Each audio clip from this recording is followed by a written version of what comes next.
There are foods I ate daily and foods I never touched even once, not because I was told to avoid them, not because a doctor warned me, but because my grandmother refused to let certain things into our kitchen, and one of the things she always kept was a plant with 3 pale leaves that smelled sharp, almost bitter, like cold metal on your tongue. She called it feverfew. I'm 99 years old now, and I haven't had a migraine in over 70 years. People don't believe me when I say that. They ask if I'm sure it was really a migraine. They ask if maybe I just had headaches. But I know what a migraine is. I had them as a girl. Blinding, violent storms behind my eyes that made me vomit and shake and beg for darkness. They came every month, sometimes twice. My mother had them too, so did her mother, until the day my grandmother made me chew those 3 leaves.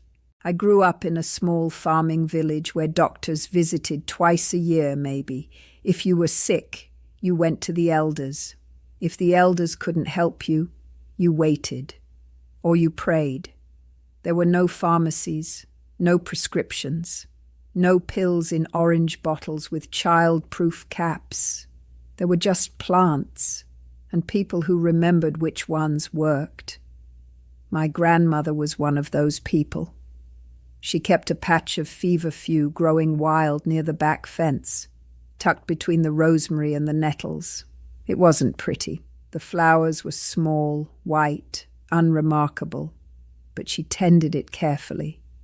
She never let it die. When I was 14, I had a migraine so bad I couldn't stand. The light felt like knives. My mother laid me down in the coolest room of the house and closed all the shutters. I stayed there for 2 days, drifting in and out of sleep, my head pounding like something inside was trying to break free. On the 3rd morning, my grandmother came in with 3 fresh leaves in her palm. "Chew these," she said. I didn't want to. They smelled strange, medicinal. But she didn't ask twice, so I chewed them. They tasted bitter, slightly numbing. I swallowed the juice and spat out the pulp. Within an hour, the pain began to soften. Not disappear, not yet, but soften, like someone had turned down the volume. By evening, it was gone. I thought it was a coincidence. But the next month, when I felt that familiar pressure building behind my eyes, she gave me the leaves again. And again, the migraine never fully arrived. After 6 months, they stopped coming altogether. Feverfew is not a new plant. It's not exotic. It's been used for over 2,000 years, maybe longer. The ancient Greeks called it parthenium. They used it for headaches, for fevers, for inflammation. In medieval Europe, it was planted in monastery gardens and given to women who suffered from what they called sick headaches. No one knew why it worked. They just knew that it did. Modern science eventually caught up. In the 1980s, researchers discovered that feverfew contains a compound called parthenolide. This compound blocks certain chemicals in the brain, chemicals that trigger inflammation and widen blood vessels during a migraine. It doesn't just mask the pain, it stops the process that causes it. But here's the problem. Parthenolide is unstable. It breaks down quickly once the leaf is dried or processed. You can't bottle it easily. You can't synthesize it in a lab without losing its effect. And you can't patent a plant that grows wild in ditches and gardens across the world. So pharmaceutical companies tried. They tried to isolate parthenolide. They tried to recreate it. They tried to make a pill that worked the same way the leaf worked. And they failed, not because the science was wrong, but because the plant in its whole form worked in a way their isolated chemicals couldn't replicate. The leaf had dozens of other compounds, flavonoids, tannins, volatile oils that worked together. The effect wasn't in one molecule, it was in the conversation between all of them. You can't patent a conversation. I didn't learn any of this until much later. When I was young, I just knew the leaves worked. I picked them fresh every few weeks and chewed 2 or 3 at a time, usually in the morning.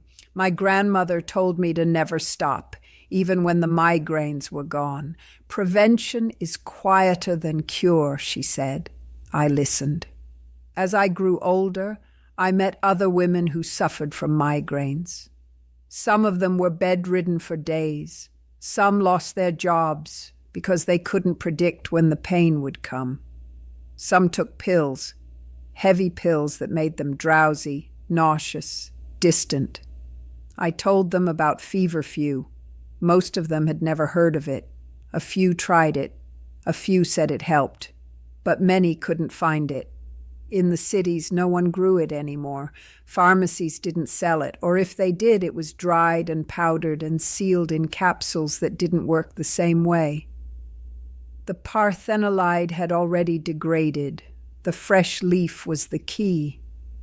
But fresh leaves don't fit in supply chains.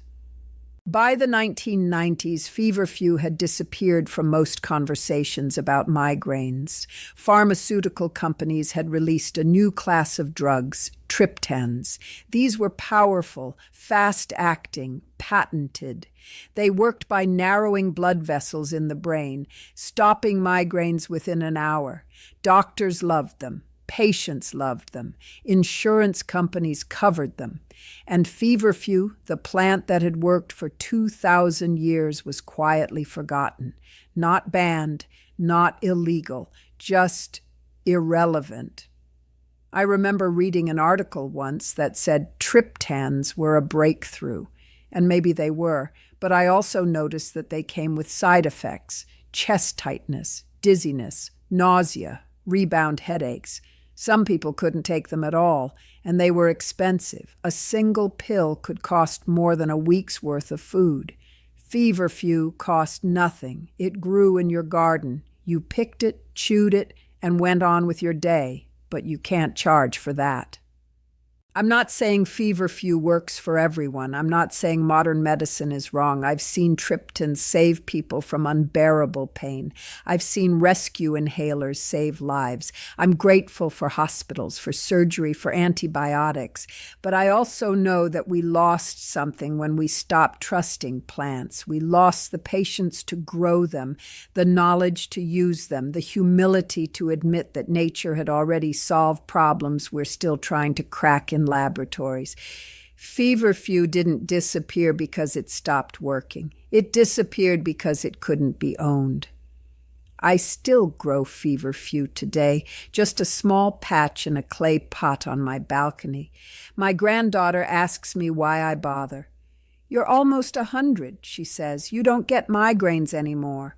I tell her it's not for me, it's for memory, and maybe someday it'll be for her.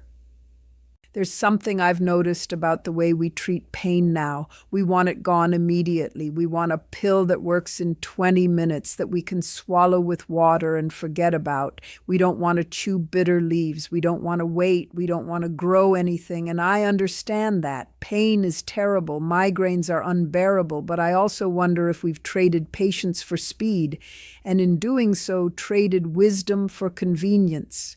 Feverfew didn't work instantly. It took time. It took consistency. You had to eat the leaves every day, even when you felt fine.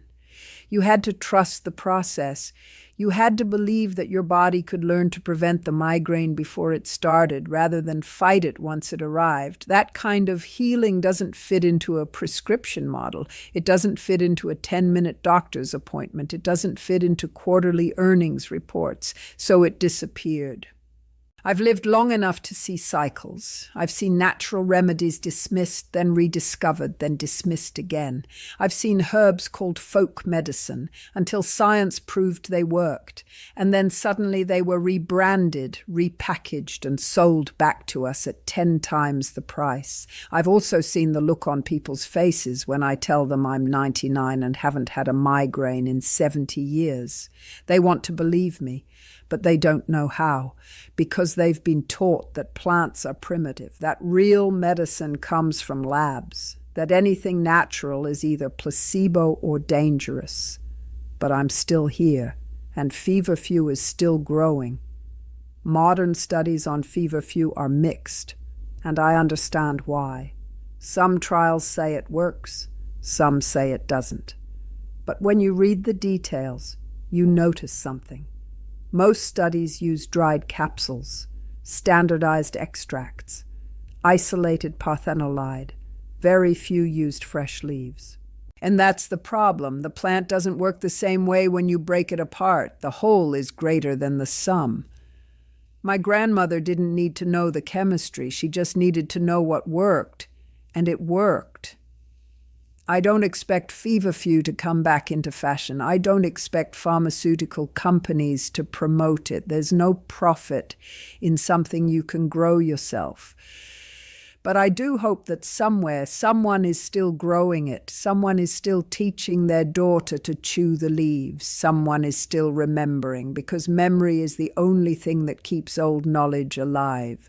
I've seen a lot of things disappear in my lifetime. Forests, rivers, languages, songs, ways of cooking, ways of healing. Most of them didn't vanish because they stopped working. They vanished because they didn't fit into the new world.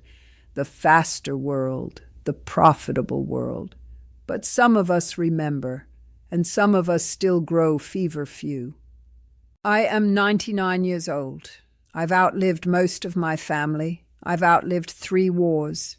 I've outlived the village I grew up in. But I haven't outlived the plant my grandmother gave me when I was 14. It's still here, still growing. Still offering its 3 pale leaves to anyone willing to chew them. I didn't cure my migraines with magic. I didn't cure them with willpower. I cured them with patience, with repetition, with trust, and with a plant that refused to be synthesized. I don't know what will happen to feverfew in the next 100 years. Maybe it will be rediscovered. Maybe it will be forgotten entirely. Maybe someone will finally figure out how to bottle it, patent it, sell it. But I hope not. I hope it stays wild. I hope it stays free. I hope someone somewhere is still picking 3 leaves in the morning and chewing them slowly the way I did. Not because a doctor told them to, but because their grandmother did. I didn't try to live forever. I just tried to listen to my body, to my elders, to the plants that had been here long before pills existed. And they listened back. That's all healing ever was, a conversation.